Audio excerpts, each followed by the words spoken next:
Sir ಇದು ಈಗದಾಗಲಿ sir ಭೂತ ಗಣಾದಿ ಸೇವಿತ ಕಪಿತ್ತ ಜಂಬು ಫಲಸಾರ ಭಕ್ಷಿತಂ ಅದು ತುಂಬಾ ಇಷ್ಟ ಅಂತೆ. ನೇರಳೆ ಹಣ್ಣು ಬಹಳ ಬಹಳ ಬಹಳ ಬಹಳ ಇಷ್ಟ. ಕಪಿತ್ತ ಜಂಬು ಫಲಸಾರ ನಿತ್ಯಾನು ಫಲಹಾರನೇ ಅದೇ ಅಂತೆ ಗಣಪತಿಗೆ. ಇನ್ನೊಂದೇನಪ್ಪ ಅಂದ್ರೆ ಜಂಬೂ ಫಲಾನಿ ಪಕ್ವಾನಿ ಪತಂತಿ ವಿಮಲೇ ಜಲೆ ಕಪಿಕಂಪಿತ ಸಾಧನಿ ಗುಳುಗು ಗುಳುಗು ಗುಳು ಅಂತ ಒಂದು ಶ್ಲೋಕ ಮಾಡಿದ್ದಾರೆ. ಭೋಜರಾಜರು ಕಾಳಿದಾಸರು ವಾಕಿಂಗ್ ಹೋಗ್ತಾ ಇದ್ದಾರೆ. ಅವಾಗ ಒಂದು ನದಿ ತೀರ ಅಲ್ಲಿ ಹೆಂಗಸರುಗಳು ನೀರು ತಗೋದ್ಕೊಳಗೆ ಬರ್ತಾ ಇದ್ದಾರೆ. ಬಿಂದಿಗೆ ಇಟ್ಕೊಂಡು ಕೈ ಜಾರಿ ಬಿದ್ದೋಗುತ್ತೆ ಮೆಟ್ಲುಗಳು. ಅದೇನಾಗುತ್ತೆ ದೊಡ್ಡ ದೊಡ್ಡ ದೊಡ್ಡ ದೊಡ್ಡ ದೊಡ್ಡ ದೊಡ್ಡ ದೊಡ್ಡ ಅಂತ ಒಂದು ಸೌಂಡ್ ಬರುತ್ತೆ. ಹೋದ್ರು ಅದನ್ನು ಕೇಳ್ತಾರೆ, ನೋಡಿ ಎಷ್ಟು ಚೆನ್ನಾಗಿದೆ ಸೌಂಡ್ ಕೇಳಕ್ಕೆ, ಇದ್ರಲ್ಲಿ ಏನೋ ಶ್ಲೋಕ ಮಾಡಕ್ಕೆ ಬರುತ್ತಾ ನಿನಗೆ ಅಂತ ಕೇಳ್ತಾರೆ. ಕಾಳಿದಾಸನ್ ಬರದೇ ಇರೋ ಶ್ಲೋಕನ ತಕ್ಷಣ ಈ ಶ್ಲೋಕ ಮಾಡ್ದಂಗೆ.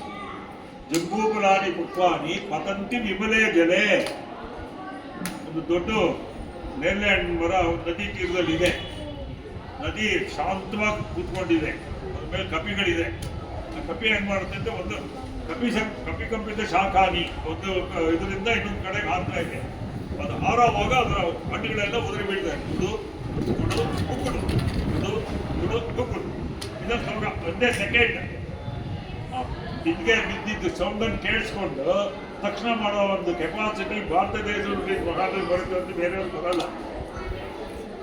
ಜಂಬೂ ಫಲಾನಿ ಪುಷ್ಪಾನಿ ಪತಂತಿ ವಿಮಲೇ ಜಲೆ ಕಪಿಕಂಪಿತ ಶಾಖಾನಿ ಗುಳುಗು ಗುಳುಗು ಗುಳು ಗುಡು ಗುಡು ಗುಡು ಅಂತ ಬೀಳುತ್ತೆ. ಸೌಂಡ್ ತಕ್ಷಣ ಮಾಡ್ತಾರೆ ಲೋಕಲ್. ಅಷ್ಟು ಪ್ರಿಯವಾದ ನೇರಳೆ ಹಣ್ಣು ಗಣಪತಿಗೆ.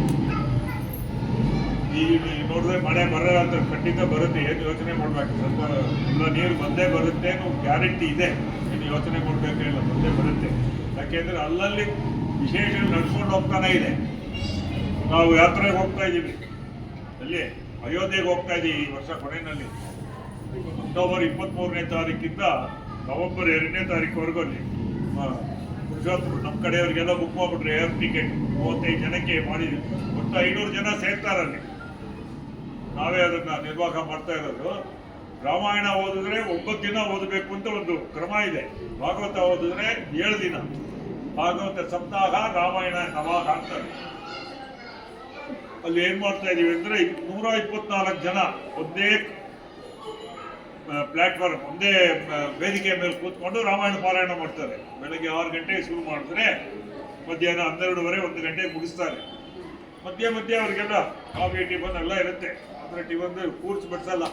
ಕೂರ್ಸ್ ಬಡಿಸಿದ್ರೆ ಲೇಟ್ ಆಗೋಗ್ಬಿಡುತ್ತೆ. ಅದಕ್ಕೆ ದೊಣ್ಣೆಲಿ ಹಾಕ್ಕೊಬಿಡ್ತೀವಿ. ಎಲ್ಲ ದೊಣ್ಣೆಗಳಲ್ಲಾಗಿ ಪ್ರಸಾದ ಕೊಟ್ಬಿಟ್ರೆ ಅದನ್ನೇ ನೈವೇದ್ಯ ಮಾಡ್ತೀವಿ, ಕೊಟ್ಬಿಡ್ತೀವಿ. 8 ಗಂಟೆಗೆ ಒಂದು ಬ್ರೇಕು, 10 ಗಂಟೆಗೆ ಒಂದು ಬ್ರೇಕು.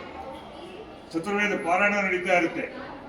ಮೂಲತಃ ಬ್ರಹ್ಮರೂಪಾಯ ಮಧ್ಯತಃ ವಿಷ್ಣು ರೂಪಿಣಿ ಅಂದ್ರು. ಅಂದ್ರೆ ಮೊದಲನೇ ದಿನದಿಂದ 9 ದಿನ ದಂಪತಿ ಪೂಜೆಗಳು. ಮೊದಲು ಬ್ರಹ್ಮ ವಾಣಿ ಬ್ರಹ್ಮ, ಎರಡನೇದು ಲಕ್ಷ್ಮೀನಾರಾಯಣ, ಮೂರನೇದು ಪಾರ್ವತಿ ಪರಮೇಶ್ವರ, ಲಕ್ಷ್ಮೀ ನರಸಿಂಹ, ಪದ್ಮಾವತಿ ವೆಂಕಟರಮಣ, ಬಳ್ಳಿ ಸುಬ್ರಹ್ಮಣ್ಯೇಶ್ವರ, ರಾಧಾ ಕೃಷ್ಣ, ಪಾಂಡುರಂಗ ರುಕುಮಾಯಿ, ಕೊನೆಯಲ್ಲಿ ಸೀತಾರಾಮ. ಕೊನೆ ದಿನ 1ನೇ ತಾರೀಕು ನವೆಂಬರ್ 1ನೇ ತಾರೀಕು ಕನ್ನಡ ರಾಜ್ಯೋತ್ಸವ ದಿನ ಅವತ್ತು ಪುನರುತ್ಸವ ನಕ್ಷತ್ರ. ಆವತ್ತು ಪಟ್ಟಾಭಿಷೇಕ ರಾಮನಿಗೆ, ಪಟುಕ ಪೂಜೆ ಬ್ರಹ್ಮಚಾರಿ, ಕನ್ಯಾ ಪೂಜೆ ಒಂದು ಸಣ್ಣ ಹೆಣ್ಮಗು, ಸುವಾಸಿನಿ ಪೂಜೆ, ದಂಪತಿ ಪೂಜೆ, ಗೋ ಪೂಜೆ, ಗಜ ಪೂಜೆ, ಅಶ್ವಪೂಜೆ, ಮತ್ತೆ ಒಂದು ಜಿಂಕೆ. ಅದೆಲ್ಲ ಏರ್ಪಾಡು ಆಗಿದೆ.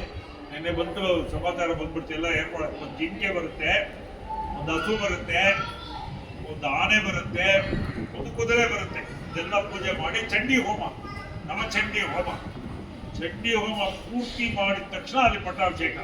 ಅದಾದ್ಮೇಲೆ ಸರಿಯೂ ನದಿಯಲ್ಲಿ ಅಯೋಧ್ಯೆ ಸರಿಯೂ ನದಿ, ಅಲ್ಲಿಂದನೇ ರಾಮ ವೈಕುಂಠ ಆರೋಹಣ ಮಾಡಿದ್ರು. ಒಂದು ಇದು ತೋರಿಸ್ತಾರೆ ಜಾಗ. ಅಲ್ಲಿವರೆಗೂ ರಾಮನ ಪ್ರೊಸೆಷನ್, ನಮ್ಮನೆ ರಾಮನೇ ತಗೊಂಡು ಹೋಗೋದು. ರಾಮ ಇದೆ, ಅವ್ರಿಗೆ ತಗೊಂಡು ಭಜನೆ ಮಾಡ್ಕೊಂಡು ಹೋಗ್ತೀವಿ. ಹೋಗ್ಬಿಟ್ಟು ವಾಪಸ್ ಬಂದು 6ನೇ ದಿನ ಸೀತಾ ಕಲ್ಯಾಣೋತ್ಸವ ದೇವಸ್ಥಾನದ ಒಳಗಡೆ ಜಾಗ ಕೊಟ್ಟಿದ್ದಾರೆ. ಅಯೋಧ್ಯ ದೇವಸ್ಥಾನದಲ್ಲಿ ಒಳಗಡೆ ವಿಗ್ರಹ ಪಕ್ಕದಲ್ಲಿ ಅದ್ರ ಅಟ್ಯಾಚ್ಡ್ ಒಂದು ರೂಮ್ ಇದೆ. ಅಲ್ಲಿ ಸೀತಾ ಕಲ್ಯಾಣೋತ್ಸವ ಮಾಡಿ ಅಲ್ಲಿಂದ ಹೊರಟು ನೈಮಿಷಾರಣ್ಯಕ್ಕೆ ಹೋಗ್ತೀವಿ. ಅಲ್ಲಿ ವಿಷ್ಣು ಚಕ್ರ ಚಕ್ರ ಯಾರನ್ನ ಸಂಹಾರ ಮಾಡಬೇಕು ಅಂತ ಕೈಯಲ್ಲಿ ಇಟ್ಕೊಂಡು ಆಮೇಲೆ ಬೇಡ ಬಿಟ್ಟು ಬಿಡ್ತಾನೆ ಪರಮಾತ್ಮ. ಅದು ಹೋಗಿ ಒಂದು ದೊಡ್ಡ ಹಳ್ಳ ಆಗಿ ಚಕ್ರ ತೀರ್ಥ ಅಂತ ಅಲ್ಲಿ ಸ್ನಾನ ಮಾಡಿ ತರ್ಪಣಗಳು ಕೊಡ್ಬೋದು. ಅದನ್ನು ಕೊಟ್ಬಿಟ್ಟು ಆಮೇಲೆ ಅಲ್ಲಿಂದ ಲಗ್ನ ಬಂದು ವಾಪಸ್ ಬರ್ತಾ ಇದ್ದೀವಿ. ಸುಮಾರು 500-600 ತನ ಬರ್ತಾ ಇದ್ದಾರೆ. ನಿತ್ಯ ಊಟ, ಯಾರು ಬರಲಿ ಊಟ ಇಲ್ಲ ಅಂತ ಹೇಳಲ್ಲ. ಈಗ ಇವರೆಲ್ಲ ಸೇರಿ 40 ಮೂಟೆ ಅಕ್ಕಿ ಬರುತ್ತೆ ಇವ್ರ ಕಡೆಯಿಂದ. ಇವರೆಲ್ಲ ಸೇರಿ ತಗೊಂಡ್ಬರ್ತಾ ಇದ್ದಾರೆ ಅಕ್ಕಿ ಬೆಳೆಯನ್ನ. ಒಬ್ರು ಯಾರೋ 100 kg ಸಕ್ಕರೆ, 100 kg ಬೆಲ್ಲ ಕಳಿಸ್ತಾನೆ. ಅಲ್ಲದೆ ಧಾನ್ಯಗಳೆಲ್ಲ ತಗೊಂಡೋಗಿ ಬಂದವ್ರು ಯಾರಿಗೂ ಇಲ್ಲ ಅನ್ನೋದೇ ಇಲ್ಲ. ಬೆಳಗ್ಗೆಯಿಂದ ರಾತ್ರಿವರೆಗೆ ಎಷ್ಟು ಜನ ಬರಲಿ ಊಟ ನಡೀತಾ ಇರುತ್ತೆ. ಆ ಥರ ಒಂದು ಕಾರ್ಯಕ್ರಮ ಉಳಿಸ್ಕೊಂಡಿದ್ವಿ. ಯಾಕಂದರೆ ಭಾರತ ದೇಶದಲ್ಲಿ ಮಾಡ್ಬೋದು, ಬೇರೆ ಕಡೆ ಮಾಡೋಕ್ಕಾಗಲ್ಲ. ಸಮೀಪ ಕಾಲದ ಹೋದ ತಿಂಗಳು ಇದಕ್ಕೆ ಹೋಗಿದ್ವಿ, ಕುಂಭಕೋಣಂದಲ್ಲಿ ಸುಬ್ರಹ್ಮಣ್ಯೇಶ್ವರ ದೇವಸ್ಥಾನ. ಆ ವಿಶೇಷ ಒಂದು ಸತಿ ಹೇಳಿದ ಕಾರಣದ ಜ್ಞಾಪಕ ಇಲ್ಲ. ಒಬ್ಬ ಶಿಲ್ಪಿ ಬಹಳ ಮುದ್ದಾಗಿ ಶಿಲ್ಪಿ ಕೆತ್ತನೆ ಮಾಡ್ತಾನೆ ನಮ್ಮದು ಸುಬ್ರಹ್ಮಣ್ಯೇಶ್ವರನ್ನ. ರಾಜ ನೋಡ್ತಾನೆ, ಇಷ್ಟು ಚೆನ್ನಾಗಿ ಮಾಡಿದಾನಲ್ಲ, ಬಿಟ್ಟರೆ ಬೇರೆ ಊರಲ್ಲಿ ಮಾಡ್ಬಿಟ್ರೆ ನಮ್ಗೆ ಹೆಸರು ಕೆಟ್ಟೋಗುತ್ತೆ ಅಂದ್ಬಿಟ್ಟು ನನಗೆ ನಿನ್ನ ಹೆಬ್ಬೆರಳು ದಾನ ಕೊಡು ಅಂತ ಕೇಳ್ತಾನೆ. 2 ಹೆಬ್ಬೆರಳು ಕಿತ್ಕೊಂಡ್ಬಿಡ್ತಾನೆ. ರಾಜ ಭೋಜನ ಇಂಥದ್ದು ತಮಿಳ್ ರಾಜ, 2 ಹೆಬ್ಬೆರಳು ಕಿತ್ಕೊಂಡ್ಬಿಡ್ತಾನೆ. ಇವ್ನು ನೋಡ್ತಾನೆ, ಹೆಬ್ಬೆರಳು ಇಲ್ದಿರ ಏನು, ಇನ್ನೊಂದು 30 ಕಿಲೋಮೀಟರ್ ದೂರ ಹೋಗಿ ಅಲ್ಲೊಂದು ಸುಬ್ರಹ್ಮಣ್ಯ ಕೆತ್ತಾನೆ. ಅಲ್ಲೂ ಚೆನ್ನಾಗಿ ಬರುತ್ತೆ. ಅವಾಗ ಇನ್ನೂ ಒಂದು ಕೋಪ ಹೋಗ್ಬಿಡುತ್ತೆ, ಬೇಡಪ್ಪ ನಿಮಗೆ 2 ಕಣ್ಣು ಕೊಟ್ಬಿಡು ಅಂತಾನೆ.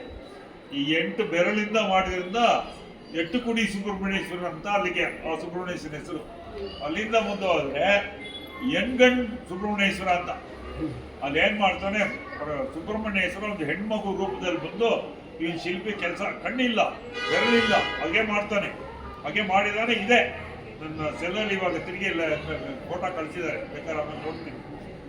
ಕೆತ್ತವಾಗ ರಕ್ತ ಚಿಮ್ಮಿ ಕಣ್ಣಿಗೆ ಬಿದ್ದು, ಕಣ್ಣು ಬಂದು, ಕೈ ಬಂದು ಎಣ್ಗಣ್ ಮುರುಗನ್ ಅಂತ ಅಲ್ಲಿ ಮಾಡಿದ್ದಾರೆ.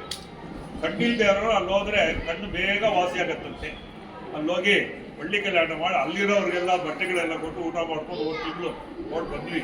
ಇವಾಗ ಅಯೋಧ್ಯೆಗೆ ನೆಕ್ಸ್ಟು. ಯಾಕೆಂದರೆ ಅಲ್ಲಲ್ಲಿ ಇದು ನಡೀತಾ ಇರೋದ್ರಿಂದ ನಮ್ಮ ದೇಶ ಇವತ್ತು ಸುಭಿಕ್ಷವಾಗಿದೆ. ಇದನ್ನು ಬಿಟ್ಬಿಟ್ರೆ ನಮ್ಗೆ ಬೇರೆ ಗತಿ ಇಲ್ಲ.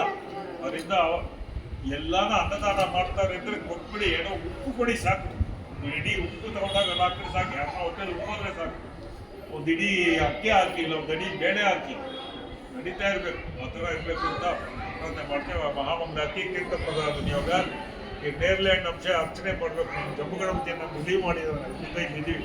ಇಲ್ಲಾಂದ್ರೆ ಅಲ್ಲಿರ್ತಾ ಇದ್ವಿ, ಅಲ್ಲಿ ಬರಲ್ಲ ಅಂತ ಹೇಳಿಲ್ಲ, ಹೋಗ್ತಾ ಇಲ್ಲ, ಇಲ್ಲೇ ಜಮ್ಮು ಮಾಡಬೇಕು.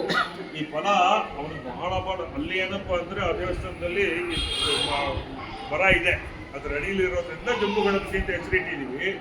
ಈ ಕಾಲ ಆದರೆ ನಾನು ಬೆಳಗ್ಗೆ ಪೂಜೆ ಮಾಡುವಾಗ ಒಂದೊಂದೇ ಬೀಳೋದು. ನಾನು ಈ ಕಡೆ ತೆರಿಗೆ ಕ್ಲೀನ್ ಮಾಡೋಲ್ಲ, ಆ ಕಡೆ ಬೀಳೋದು, ಆ ಕಡೆ ತೆಗೆದ್ರೆ ಈ ಕಡೆ ಬೀಳೋದು, ಹೊರಗಡೆ ಬಂದು ಇಷ್ಟ ಆಯ್ತು. ಯಾರೋ ಒಬ್ಬರು ಕೇಳಿದ್ರು, ಏನಪ್ಪ ಇದ್ರ ಸಮಾಚಾರ ಬಿಟ್ಟು ಇಲ್ಲಿ ಆನೆ ರೂಪದಲ್ಲಿ ಗಣಪತಿ ಬಂದು ಅದನ್ನು ಸ್ವೀಕಾರ ಮಾಡ್ತಾ ಇದ್ದಾನೆ, ಅದರಿಂದ ದೇವಸ್ಥಾನ ಏನು ಮಾಡೋದು ಬಿಡಿ, ಇಲ್ಲೇ ಇರಲಿ, ಹೇಗೆ ನಡೀಲಿ ಅಂತಂದ್ರು. 45 ವರ್ಷ ಅಲ್ಲಿ ಆಯಿತು. ಇವಾಗ 46ನೇ ವರ್ಷ ಇಲ್ಲಿ ಶುರು ಆಗಿದೆ. ತಿಂಗಳು ಏನು ತೋಚತ ಅದು ಮಾಡಿಬಿಡ್ಬೇಕು. ಒಳ್ಳೆಯ ವಿಷಯಗಳು ಯಾವಾಗ ಮನಸ್ಸಲ್ಲಿ ಬರುತ್ತೋ 2 ದಿನ ಮುಂಚೆ ಅಂದ್ಕೊಂಡೆ. ಅವ್ರಿಗೆ ಹೇಳಿದೆ, ಅವ್ರಿಗೆಲ್ಲ ಸಿಟಿಗೆ ಹೋಗಿ ತಗೊಂಬಂದ್ಬಿಟ್ರು. 1200 ಹಣ್ಣುಗಳು ತೊಗೊಂಬಂದು 1008 ಸಹಸ್ರನಾಮ.